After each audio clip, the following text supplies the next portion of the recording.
Good morning. Welcome back to the FloTrack podcast. My name is Lincoln Shrike. He is Gordon Mack. October 29th. It's a Thursday. It's very cold in my house. Gordon, how are you doing today? Hey, I am on top of the world.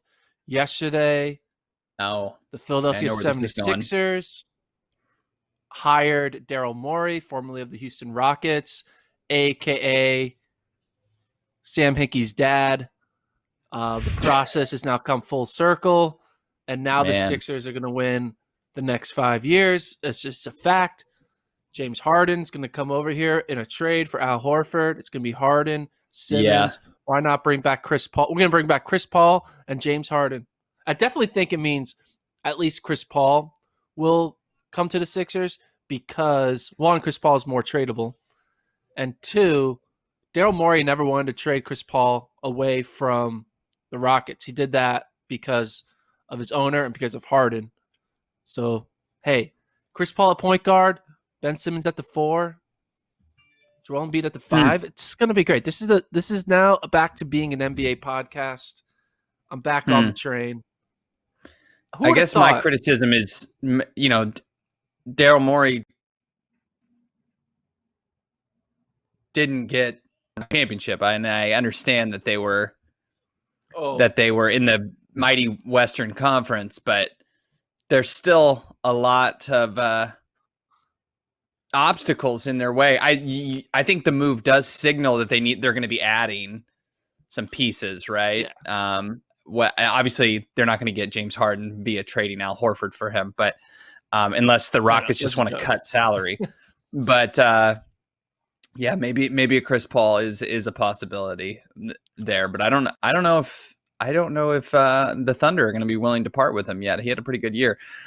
I'm interested to see. It definitely adds more intrigue into the NBA right after a bubble NBA Finals, and I don't know. The Sixers are always a fun time, be it if at their expense or for you, hoping that they win an NBA title. So it adds more entertainment to Philadelphia. Yeah, I just know I last night stayed up way too much later than I should have on TradeMachine.com. Just figuring out how many different trades, because now I know Daryl Morey is going to be all for, trading. So I'm excited for it. Sixers fans were back. Dallas week. Eagles will beat the Cowboys. Everything's growing great, man. Everything's coming up Philly right now, right? It's great. So anyway, well, analytics wise, what are the Sixers? What do you think is gonna happen with the team? I mean, are they gonna run a different offense? Like what? I know they've got Doc Rivers. I think they brought in a defensive coach. I mean, like, what are they doing differently that's going to change their fortunes? Well, this is definitely becoming an NBA podcast. Ben and Joel, people think that they can't play together. They can. If you look at the on-off numbers, if you look at when they're playing without Al Horford, they're a good team. This team can make it work with their pieces. If you look at the season, not this past season, but the past 2 seasons before that, they had one of the most efficient net ratings in the NBA.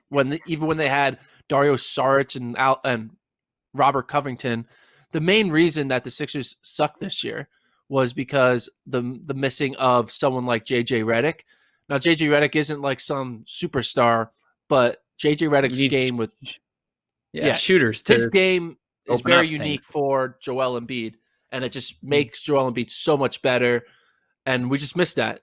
Josh Richardson isn't that. So we got to trade Josh Richardson, get in a JJ Redick type, and we should be fine.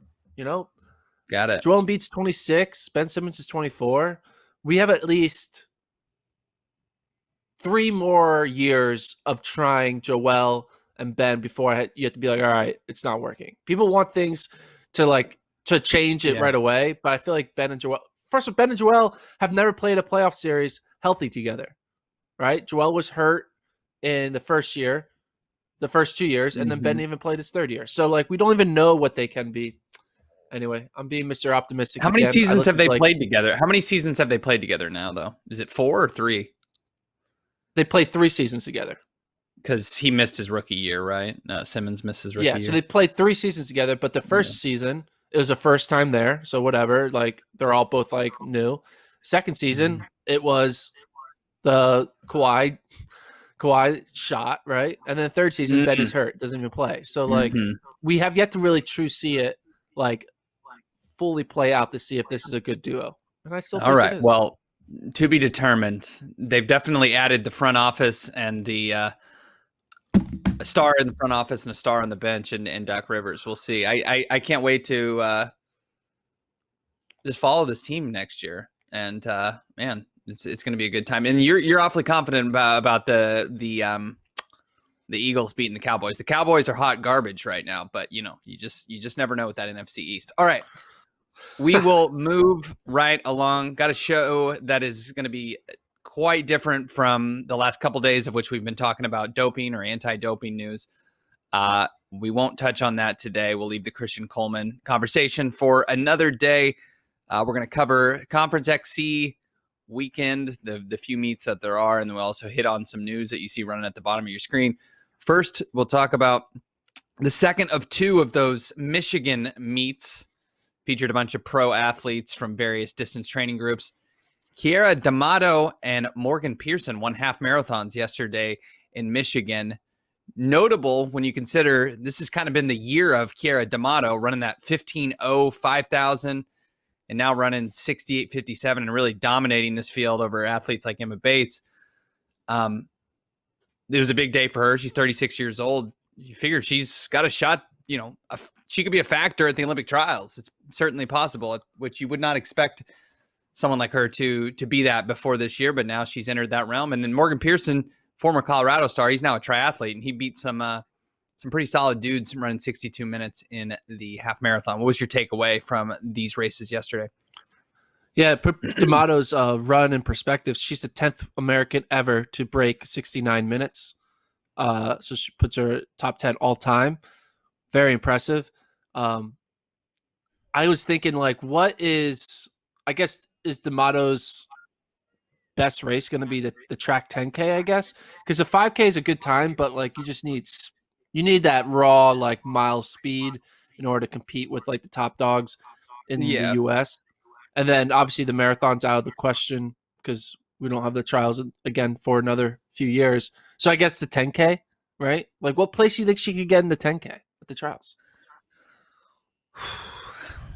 Well, it's tough because you're going to have Molly Huddle, Emily Sisson, Emily Infeld, Mariel Hall. I mean, there's a lot of good athletes. The two from NAZ Elite are going to be in there. Can she beat them? That's, I think, a tough ask, but she's exceeded all expectations. I mean, she had no expectations. I don't think many had heard of her before this year. And she's just been on an absolute tear in 2020. She won that 10K in the summer. Molly Seidel was in that. I think there was a couple other relatively strong names. I think Natasha Rogers maybe. And then going back to that time trial, 5,000 in the summer where she ran, what was it, 15:05? I mean, she's just burst on the scene. 15:04. So, I mean, the 10,000 is her best opportunity. Does she have a reasonable shot to make the Olympic team? I mean, she'll have to get better than where she's even at right now. But I guess that's not out of the question, given how well this year has gone for her, that she's going to have, what is it, October? She's going to have 9 more months to prepare for this 10,000. It's unlikely, but it's not out of the question, which is crazy when you talk about someone was like a real estate agent, and I don't think she's a full-time professional athlete. Maybe that's changing soon. I'm not sure, but it's you don't really see this very often, this late career resurgence to all of a sudden, not even resurgence, just ascendance to all of a sudden she's running at a professional level, kind of out of nowhere. It's quite impressive. So her best shot is the 10,000. I'd probably give her less than a 5% shot to make the team, but that's not nothing. Yeah. It's a lot more than 99% of the U.S. population. So maybe 99.99% of the U.S. population. Yeah, exactly. Yeah, I think 10K, I think she could still surprise. I mean, we're all putting a caveat on her because she's a newcomer and she's a late newcomer. But if you were to take the time she's run this season and put him on an NAZ elite athlete or a Bowerman athlete, you would look, hey, it's a strong season. Like they're looking good, they're looking fit. Like Yeah. I think we take away a little bit of credit because she is going to be a rookie on the scene, and typically rookies need to go through the waters a few times before they actually, pop off a really good one at a championship event. Sure. Like you're never gonna like Emily Infeld cannot run for a whole year, but you're still gonna be like, it's Emily Infeld.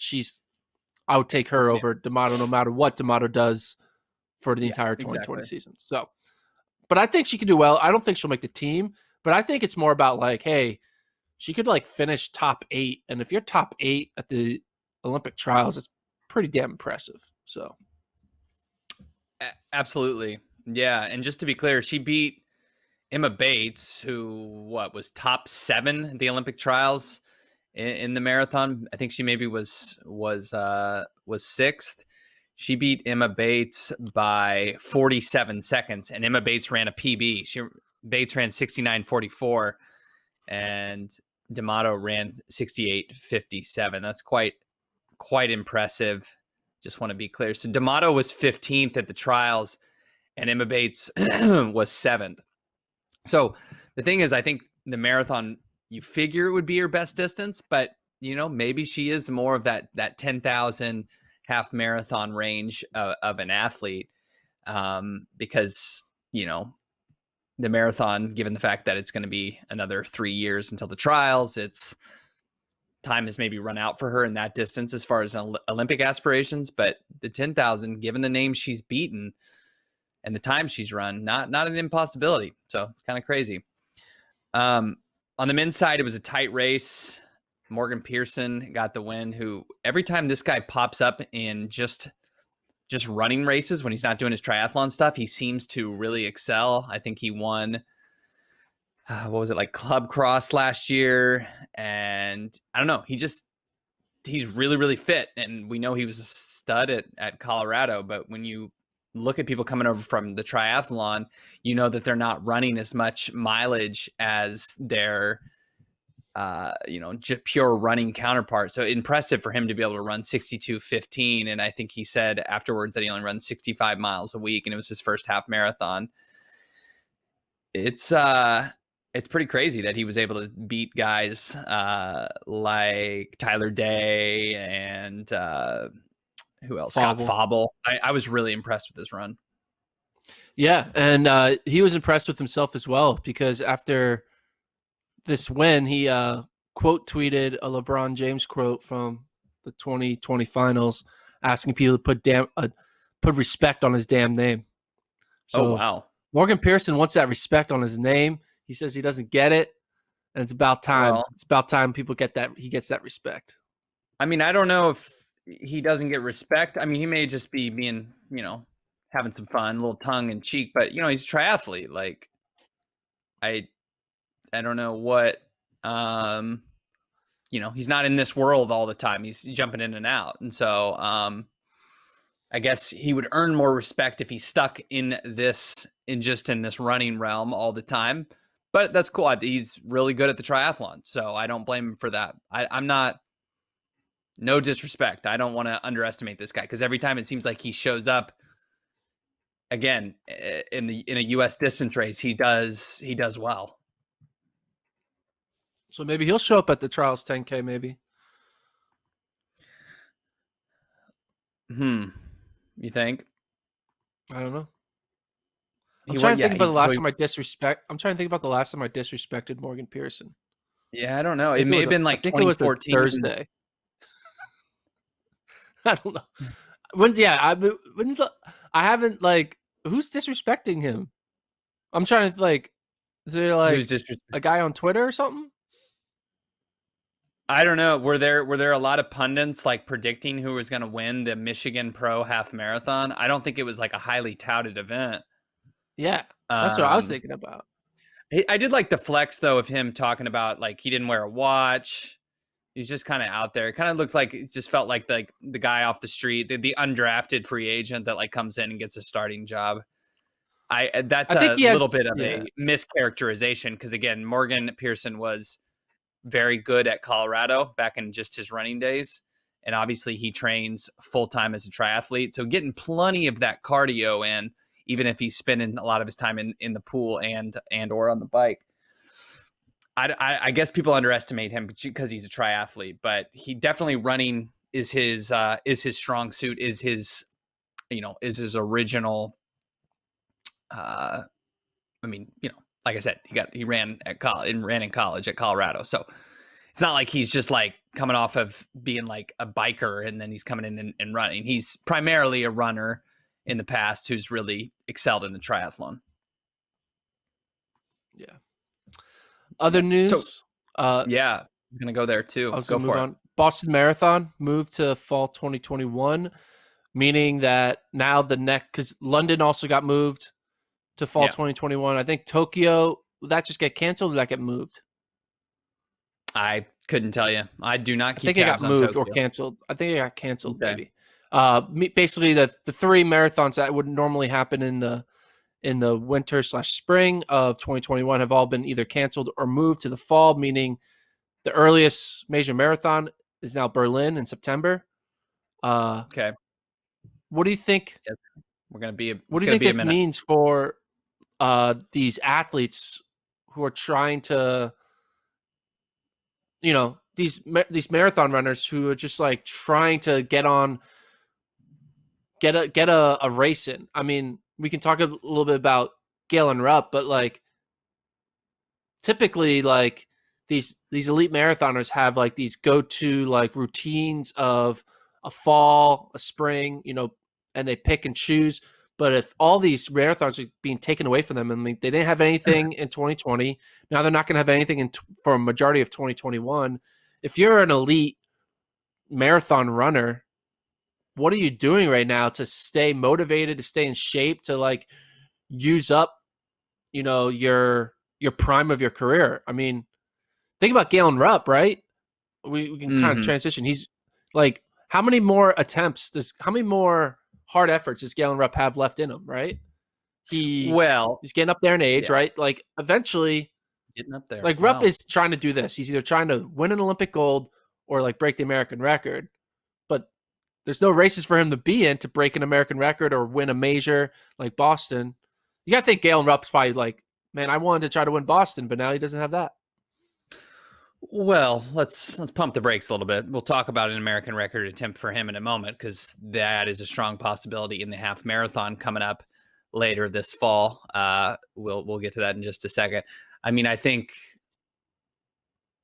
assume that in some regards, these major marathons have maybe reached out to some of the best marathoners in the world and said, we could have an elite only race. Would you want to participate ahead of the Olympics, or you kind of want to wait until after the games, and with the added bonus of, maybe COVID has calmed down a little bit. For those that are going to run in the Olympics, I assume with 2021, they wanted to just kind of zero in on the games, and running a marathon April before in August, that's kind of tough. That's a tight window. Not for everyone, but for some, it's a tight window. So there's that regard that you're dealing with Sapporo, the Olympic marathon, and then with COVID, adding more months on the end of something like Boston, going all the way back to the fall, or going to the fall, is buying yourself some more time. And it doesn't appear that we're going to be out of the woods by April. Maybe things will have changed. Maybe cases will lowered. Maybe we'll have, I don't know, starting point of a vaccine, but that's certainly not a guarantee. So buying yourself more time is good, and I'm glad we didn't get like 2 months before and then they pushed it back again. But for some athletes, yeah, it's a huge bummer. But we've seen that people are getting creative. Where they're going to have that race in December, that Arizona marathon that Sarah Hall is going to run in. Some other athletes are going to run in. I know it doesn't have the prize money or the appearance fees, but athletes will race and they'll still be able to run fast times. I don't think it's that detrimental. Obviously, there's some income related issues by not having these world marathon majors, but it's not going to stop people from racing, and it may in fact give them opportunities to run on flat courses of which they can run fast times when in normal times, you got to run New York or Boston, these hard courses that aren't going to give you maybe a chance to PB. And so you just have to take, when life gives you lemons, man, you got to make lemonade out of it. I don't know what else you can do. And there will be marathon majors in 2021. You just got to wait till the fall. Yeah. Basically wait till after the Olympics. Yeah.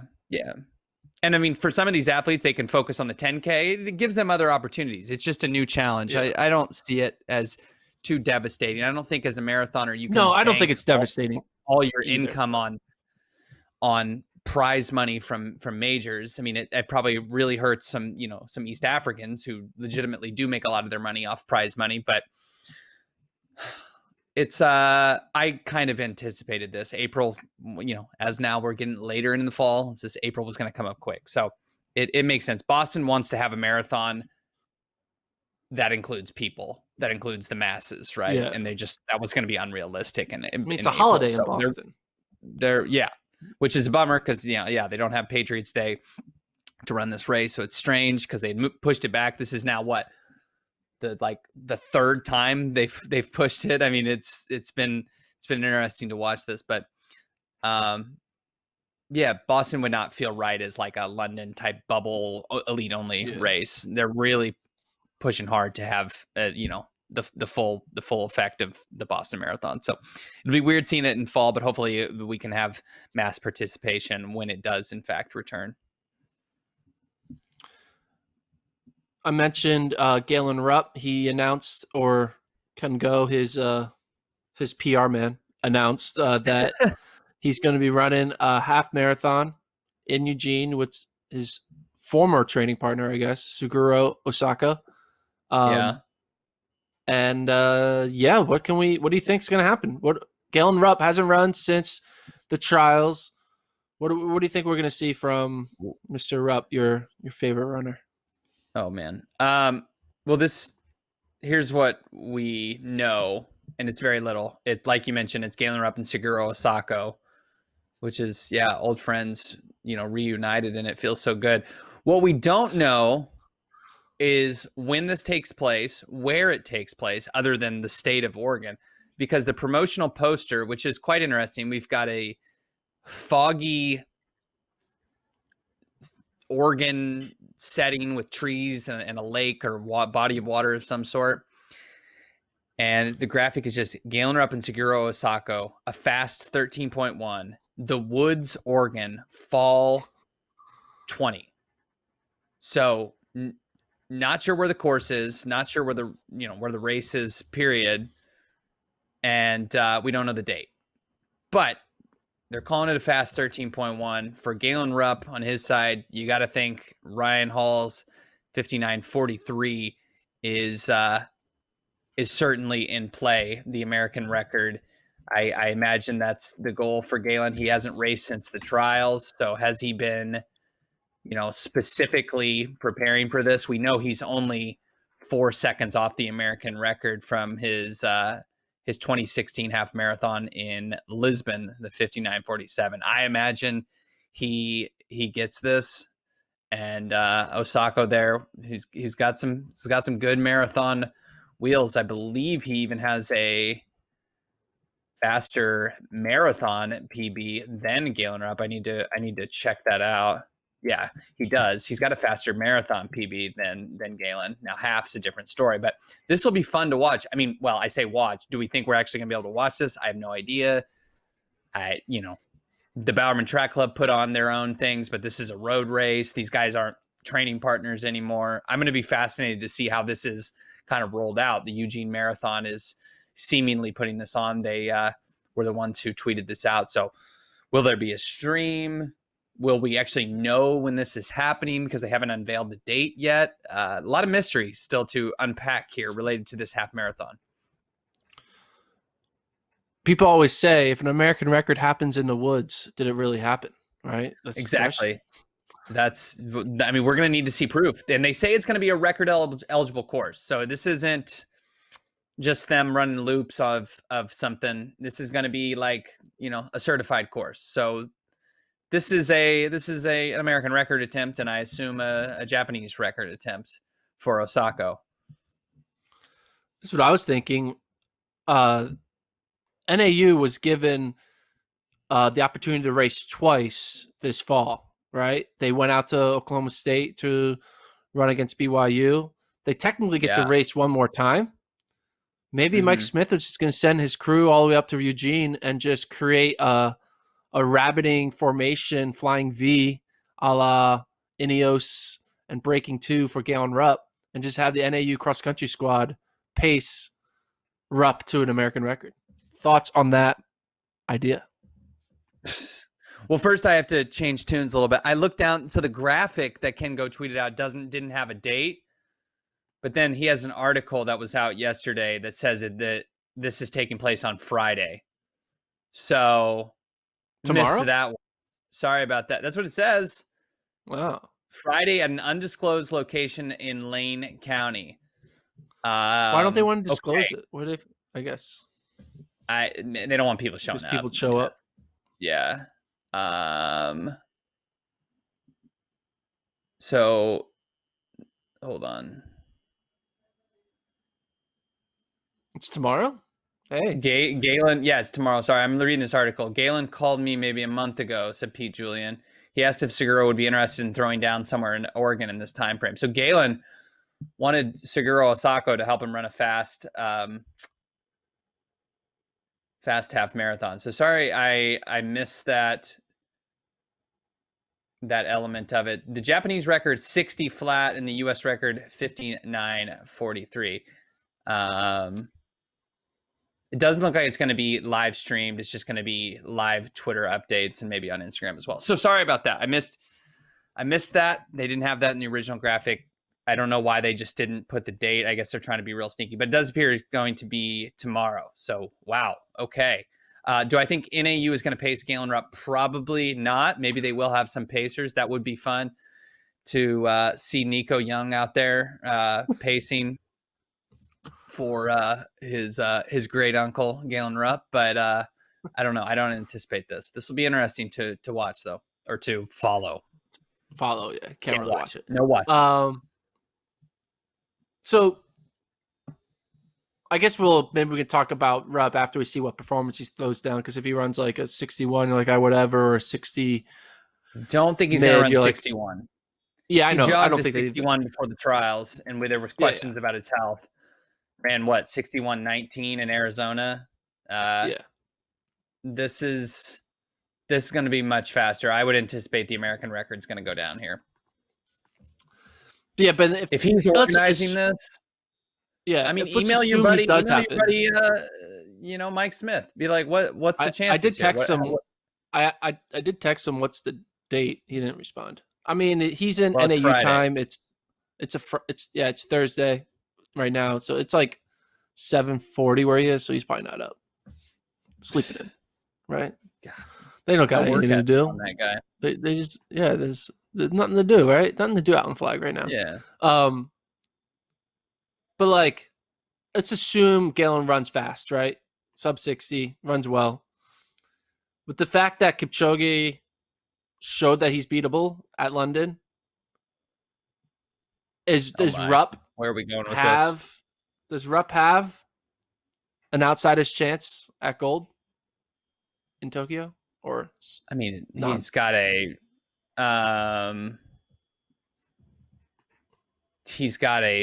absolute small chance, I suppose. Eliud Kipchoge is still on a different level, and I think that was just a fluke race. But yeah, I mean, he's got a shot. Obviously, he was a medalist a couple years ago, and he dominated the trials to even almost a bigger extent in 2020 than he did in 2016 when he got bronze ultimately. So yeah, he's got a shot just based on the fact that it's a small field, and Ethiopia only gets 3 and Kenya only gets 3. He's definitely got a shot. But I still think at the end of the day, Kipchoge, let's look at his record. Just because he had 1 8th place finish, he had a horrible day and he still ran, 2:06. So, it's very unlikely. But maybe we'll talk about it a little bit further if he runs 59:30. But we also know that there's a guy in Kipchoge who can run 59:50 for 2 straight half marathons. So let's not get ahead of ourselves here just because There's Kipchoge a had one bad 59-50 double. Yeah. day. Right. I mean, I'll be maybe I just hold off on talking about it once we see what he throws down. But like, there is something like Galen just hasn't raced a lot, and the last time, how many times has he raced Kipchoge? I guess the Olympics, has he raced him again since? Like, No. like I guess Rupp has had what, 2 bad road races. He had the storm, the sleet and hail Boston Marathon, right? And then he had the Chicago performance, but he was hurt. Like, I guess, what is a healthy Rupp's full potential, right? Have we seen the best and best of a Rupp on a road healthy? Well, yeah. I mean, when he won in Chicago in 2017, that was pretty darn good. I mean, I forget exactly who was in that race, but he was mighty impressive. It was a little bit of a weaker field, but we go back to 2017. He runs 209.20 in Chicago, beats a decent field, not a great field, but Sase Lema is a guy he finished 4th in that race. He's run 203.36. He did that last year this past, no, I guess it's now been in 2019. He ran 203.36. So, I mean, he certainly beat some dudes. Let's not get it twisted in that regard. But that's the best I think we've seen of him, unless you want to call the 206 PB that he did in 2018 after the Boston race. If you want to call that the best he's done. I mean, he's had some moments, but I don't think we've seen the absolute peak of Galen Rupp in the marathon. And I think he was at his full strength in Atlanta in February. And so there's no reason to think that he can't be even better version of himself now that he's really an experienced marathoner coming up later in his career. I think his ceiling is not anywhere near the level of obviously Eliud Kipchoge. That's not some extraordinary statement. And it's going to take a championship style of race for him to be able to contend with some of these East Africans who have run 203 or 202 even, or, in the case of Kipchoge, 159.40. So he's limited as far as his possibility of beating these guys, but fortunately for him, he's already on the Olympic team and he's healthy, and we'll see what he does on Friday here in this half marathon. And that'll give me a good gauge of where he's at and what his chances are. I think he's got a better than 25% shot, maybe higher, to get a medal in Sapporo, and that's all you can ask for. And another bad day, maybe the weather turns and Kipchoge has a bad one. Well, yeah, then he's as experienced as they come as far as a distance runner. So it's a possibility. It's not a likelihood, but yeah, he's still like squarely in his prime when it comes to the marathon. He's not on the downslope at all of his career, at least from what we've seen. Yeah, I'm excited to see what the result is, and then kind of. I didn't know it was coming so quickly. We were talking about it like it was later coming up this year, and then all of a sudden I scroll down Ken Go's Twitter, and it's tomorrow. Okay, so Friday. Bada boom. All right. Speaking of Friday, tomorrow, there are a few conference championships: Big 12, ACC, SEC, the Conference USA, and the Southland Conference, I believe. They're all competing. Okay. Excited about those. Yep, very exciting. Let's talk a little bit about the big three: ACC, SEC, and Big 12. Starting with the ACC, be great to see Yair Nagus. We haven't seen him run since Louisville, right? We talked to him on the pod about that run, but ultimately they were going to run they raced Louisville in Notre Dame, and then we're going to go to Louisville to run that meet, but COVID stopped them from going to it. I'm excited to see what Yair Nagus does. Do you think Yair will be able to win it? And if he does win it, do you think he'll show that, hey, I can be a top 5 guy individually at the NCAA championship level in cross country, even though I'm a miler? And a 3,000 guy. I think he can probably run a 3,000, fast yeah. 5,000 too. Yeah, the sample size is small for him being like an elite level cross country guy, right? I mean, he didn't run. I think he didn't run at Louisville, right? No, Is he he raced Louisville at Notre Dame. They did a dual meet against Louisville at Notre Oh, Dame. that's what you're saying. Yeah, so Yeah, he like legitimately hasn't run in over a month, a race in over a month. yeah. So for him, I don't know if winning ACCs is a proving ground that puts him on the level of being a top 5 guy. Remember, he finished second last year at ACCs and then was outside the top 40 when it came to NCAA's. Now, granted, Peter Sufer was still at Virginia Tech and he won by some 40 seconds or something like that at ACCs and ultimately got whatever it was, top 5 at NCAA's. But I don't think there's that necessarily that like litmus test, that measuring stick of an athlete that maybe is going to show where exactly Naguse is on the national stage when it comes to March's NCAA cross country championships. I mean, there are some dudes. I look at this Rohan Ashfa of Virginia, who has won all 3 of his races this year. Doesn't have the track times to even shake a stick at Yard and Goose, but he is, like we said, he's won all 3 of his races. Maybe he's a good test for Naguse. But I don't know how much we're going to learn about Naguse, save him like maybe not having a good day and not finishing in the top 2. Unless he dominates here, which I wouldn't expect, I still think there's those question marks of how good can this guy be when you add in BYU, NAU over a 10,000 meter distance, because I think that's just outside of his range at this moment. Fantastic miler, fantastic 3,000 meter runner. He's the 1,500 NCAA champion. I just, in an 8,000 meter race, you're not getting that full measure of, you're not getting that full answer of how good this guy can be on an NCAA level over 10,000, just because one, the competition is not as high, obviously, and then two, the 2,000 meters of extra distance are significant for someone whose main distance is the mile. Yeah. What are your thoughts? Do you think that? Do you think this Rohan Ashfa guy is like I mean, is this going to be a good 2-way battle between these two guys? Nah, I think it might be like close because I don't think Yared's the type of guy who's gonna go out, Yeah, go for it. all out, like run like a Pat Tiernan type. I think he's just gonna kind of chill, stay in the lead, and then try to kick it at the end. And I don't think there's any like strong 10K stalwart on the men's side who can like break it open to kind of drop Yared. Yared won't get dropped, and then if he's not dropped, he's just gonna win in the final 800. But I think the Virginia kid probably will still finish top 3, top 4. We haven't seen Thomas Ratcliffe. He ran once, but didn't run well for North Carolina. Maybe he's dealing with some injuries. But if Ratcliffe is healthy, if that was just a fluke race and he's back and healthy, Ratcliffe could sneak in and win it for North Carolina. I mean, on paper, he's the best runner in the entire ACC in cross country. He just never puts it together at the right moments. And then Syracuse has one good guy, JP Trojan, a transfer from RIP William and Mary.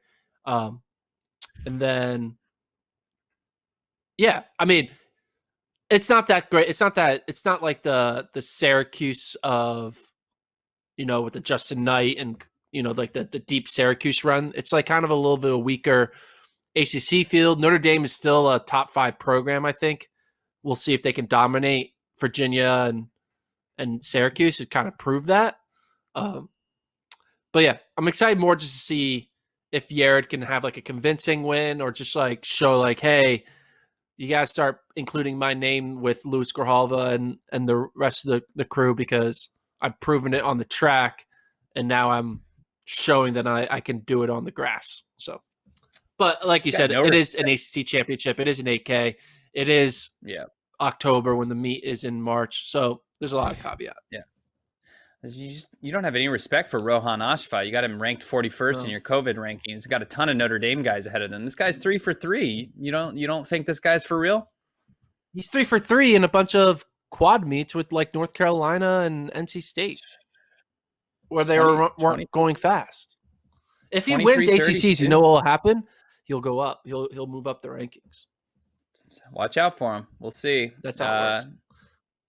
So you think Notre Dame's But going to then win convincingly this men's meet?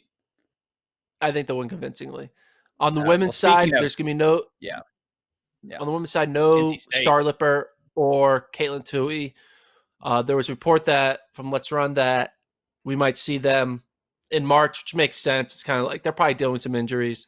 No need to go to the well in this random ACC meet.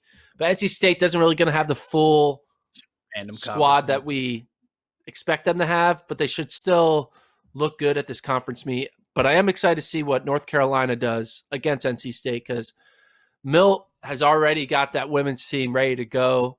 We have the women's team ranked 4th nationally in the COVID rankings. They have a great star freshman. I'm excited to see what North Carolina does. I think they're going to run well. I think they'll still lose, but I think they'll make it close with NC State. And I think it's going to be an NC State-North Carolina dual meet. Yeah, I mean, NC State's still pretty stinking loaded with Hannah Steelman. Yeah, 100%. Kelsey Camille. They've got some other athletes. I mean, they're pretty stacked, as you know. I do think, UNC with a good race from Naglia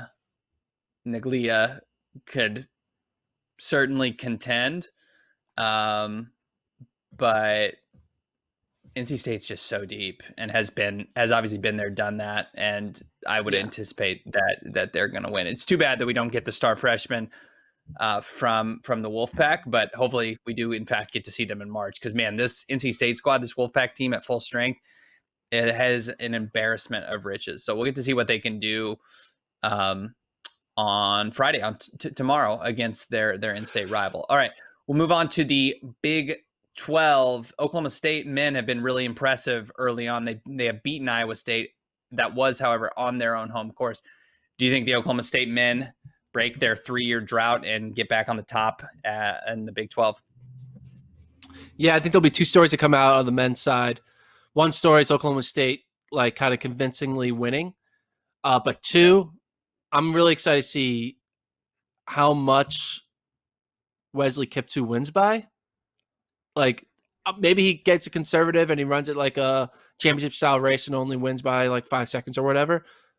But if Doubtful. We could be seeing like Kiptoo win a conference championship by like 30 plus seconds, where Isai Rodriguez is in the race and getting second.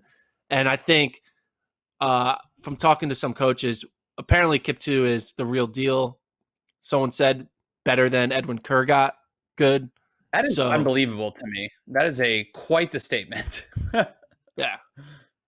Which, I mean, you kind of can believe it in a way because Kiptoo last year, he ran like 13:40 in the 5K. He ran like a 7:50 3K, all while at JUCO college. So like, hey, if you're a JUCO kid running 7:50, 13:40, and then all of a sudden you're trained at the D1 level at Iowa State, like you can see a vast improvement. The talent was there. It's not like they took like a 14:30 guy and turned him into this. Like he already was pretty good. So he ran that 13:43, where the next closest guy was 14:06, and that next closest guy was Zuhair Tolby, who originally was going to go to Florida State. So it's not like he was a scrub. So Kiptoo is definitely a man to watch. I know the times do not matter, but at last year's junior college championships, he won by over a minute and ran 22:54 for 8,000 meters. Now maybe the course was short, but I know the person who told you they thought he could be better than Edwin Kerr got, and I trust that person's judgment. So as big of a stretch as that may seem to call him better than last year's NCAA champion, I tend to value that person's word, and this guy so far has not shown us anything to indicate he can't be better than Edwin Kerr got. I know Rodriguez is a confident runner and will be up there with him as long as he can. but I expect Kip to really, as much as you can make a statement 5 months before the NCAA championships, I think he will do that in Lawrence on Friday. I'm really excited to see how that one shakes out. And then on the women's side, pretty clear to me. It looks like Iowa State's probably going to come away as the women's champion. Do you see it any different? No, Oklahoma State's a little banged up. Taylor Summers and Molly Bourne aren't really 100%. I don't think Bourne's even running. So they're not a full squad. Iowa State, they're looking pretty good. Callie Logue should win it. Yeah. The unfortunately, Big 12 doesn't really have much depth right now. A lot of times it's just like a dual meet up top. Sometimes Texas gets involved a bit, but overall it's kind of just going to be Iowa State, Oklahoma State dual meet. The biggest thing come out of it would be, hey, are we seeing a potential NCAA champion win the men's race? So that'll be kind of interesting to follow along. SEC, the other big meet going down. Arkansas men and women both heavily favored. The women extremely favored. I don't know. I guess Ole Miss is the next best team on the women's side, but Arkansas should pretty much do what they normally do. They almost perfect scored this meet last year, I think, with their NCAA championship. Yeah, last year they obviously were a stronger group. Yeah. Right. Last year they ended up winning the national title, but this isn't a team that fell off tremendously after graduating several pieces. Not graduating, but athletes ran out of eligibility. So the Arkansas women, talk about Taylor Ewert, a freshman who's come in and had success early on. I expect more dominance from them as well. Look who has also been running well for them, because I forget they of course have Lauren Gregory still on the team, and she was a piece for them. This Logan Morris has been really a nice addition. So this is just a group that obviously knows how to win the SEC meet, and they've really plugged some holes nicely that they had from graduation in 2019. So yeah, they should win. And then the Arkansas men are really on the up and up. They're currently ranked number 1 in your COVID era rankings. The additions of Eamon Comboy, Emmanuel Chesabon have really worked nicely for them.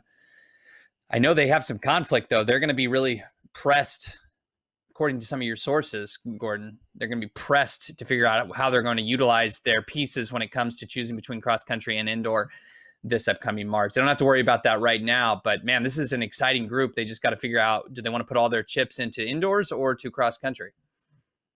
Yeah. Speaking of this race specifically, I think Arkansas is a team that BYU and NAU should be not worried about, but should be following and be like, because they're going to be involved in the mix up front in that team race. And I think a good way to analyze how Arkansas does in this SEC meet is basically see how the Arkansas top 5 or the top 7 for that matter finish in relation to one of the Ole Miss guys like Wally Suleiman, because you'll be able to know like, hey, Suleiman finished 20th last year. So, like that's like a good base mark. If they put like 4 guys ahead of a guy who finished 20th at cross, you're like, whoa, like that's impressive. If they have like a close spread in that matter, like I think there'll be some little tea leaves you can kind of get from the result by comparing how Arkansas measures up against some of the other individual SEC people to kind of really get a full, because we haven't seen this Arkansas squad up against legit competition. We probably won't see this Arkansas squad Ole Miss against legit competition until NCAAs. By legit, I mean like a nutty comb environment, a pre-nat environment, which we just aren't going to have, and we probably won't have in the winter either. So NAU and BYU are going to be seeing Arkansas for the first time. Like they're going to have to just I'm sure a lot of times NAU and BYU are probably thinking when they enter an NCAA championship race, yes, they're running their own race, but they know like NAU is looking for blue in the corner of their eye. BYU is looking for yellow in the corner of their eye, because they just get used to like they're the ones that are going to be in it. In this situation, they're not going to really know what to expect from this Arkansas team. I think they're going to win convincingly, obviously, but yeah.